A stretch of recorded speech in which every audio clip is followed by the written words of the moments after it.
नमस्कार दोस्तों, मैं राहुल चौधरी आपका स्वागत करता हूं इस वीडियो में। और इस वीडियो में हम बात करने जा रहे हैं राष्ट्रीय लोकदल किन सीटों पर चुनाव लड़ने जा रही है। तो सबसे पहले जो मोटी मोटी बात निकल के आ रही है वो ये है कि मुजफ्फरनगर, बागपत और गाज़ियाबाद, इन 3 ज़िलों में तो कमांडिंग पोजीशन में राष्ट्रीय लोकदल ही रहेगी।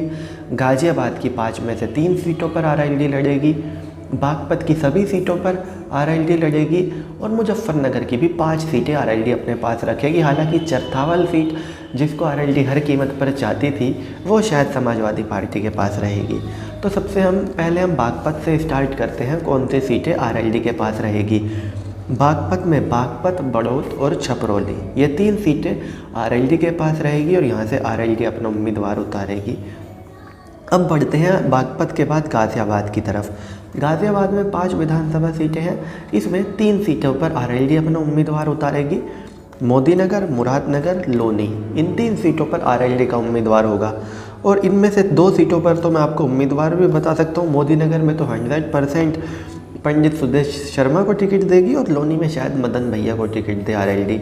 अब बात करते हैं बिजनौर की।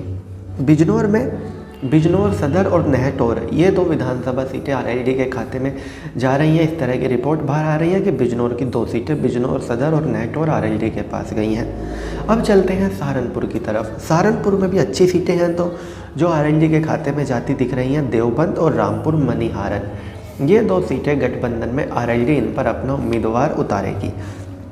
अब चलते हैं मुजफ्फरनगर की तरफ। मुजफ्फरनगर आरएलडी के लिए हॉट स्पॉट बना हुआ है। आरएलडी अपनी हर लड़ाई यहीं से लड़ रही है और पिछले कुछ वक्त से ऐसा लगा जैसे आरएलडी का बेस बागपत नहीं मुजफ्फरनगर है। तो मुजफ्फरनगर में मुजफ्फरनगर शहर, पुरकाजी, मीरापुर, खतौली और बुढ़ाना, इन 5 सीटों पर आरएलडी लड़ेगी। बची हुई 1 सीट पर समाजवादी पार्टी, इस तरह की खबरें निकल के आ रही हैं। वहीं मेरठ की बात करें तो मेरठ में 2 सीटों पर आरएलडी लड़ेगी। इसमें एक सीट है मेरठ कैंट और दूसरी है सिवाल खास। 2 सीटों पर मेरठ सिटी में आरएलडी लड़ेगी। अब बात करते हैं शामली की, जहां पर आरएलडी काफ़ी ज़्यादा मजबूत मानी जाती है। यहाँ पर भी आरएलडी 2 सीटों पर अपना उम्मीदवार उतारेगी। इस तरह की बातें आ रही हैं। पहली है शामली, दूसरी है थाना भवन। थाना भवन तो आरएलडी के पास ही जानी थी, ये बात लगभग कन्फर्म ही थी। अब बात करते हैं मथुरा की। मथुरा में भी कमांडिंग पोजीशन में आरएलडी ही है। यहाँ पर छाता, बलदेव, गोवर्धन और मांड, इन 4 विधानसभा पर आरएलडी ही के ही उम्मीदवार उतरेंगे। इस तरह की बातें निकल के सामने आ रही है और मथुरा की 4 सीट पर आरएलडी लड़ेगी। अब इसके अलावा और कुछ सीटों की बात करते हैं जो लगभग कन्फर्म है कि इन पर आरएलडी ही चुनाव लड़ेगी। नौगांव सादत, कांठ, बुलंदशहर, अनूपशहर, खैर, इगलास, हाथरस, तो ये वो सीटें हैं जो कन्फर्म है कि इन पर तो आरएलडी का ही उम्मीदवार रहेगा। बाकी जो बची हुई सीटें कौन सी हैं आरएलडी के पास 36 में से, वो भी पता चलेगी।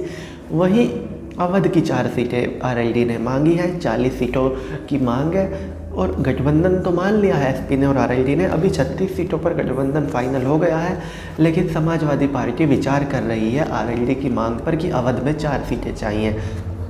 दरअसल में जयंत चौधरी पार्टी का विस्तार भी चाहते हैं, तो ऐसे में वो पश्चिमी उत्तर प्रदेश की जगह अवध में 4 सीटें चाहते हैं। समाजवादी पार्टी आरएलडी को और सीटें देने को तैयार है 2-3, लेकिन सिर्फ पश्चिमी उत्तर प्रदेश में। लेकिन गठबंधन सीट पे नहीं फंसा है। अब गठबंधन इस बात पे फंसा है कि आरएलडी को 4 सीट चाहिए और वो पश्चिमी उत्तर प्रदेश में नहीं चाहिए। यहाँ तो वो पहले ही मजबूत है, उनको अवध में चाहिए और यही कारण है कि थोड़ा गठबंधन फंसा हुआ है। लेकिन जो भी हो, वक्त रहते शायद इसका भी कुछ इलाज निकाल लेंगी दोनों पार्टियां। लेकिन फ़िलहाल के लिए ये वो सीटें थी जिन पर आरएलडी के उम्मीदवार आपको दिखाई देंगे। तो चलिए दोस्तों, मैं राहुल चौधरी फ़िलहाल इस वीडियो के लिए इतना ही। आगे भी इसी तरह की देश, दुनिया, बॉलीवुड और खेल की तमाम अपडेट्स के लिए बने रहिए मेरे साथ। जय माता दी।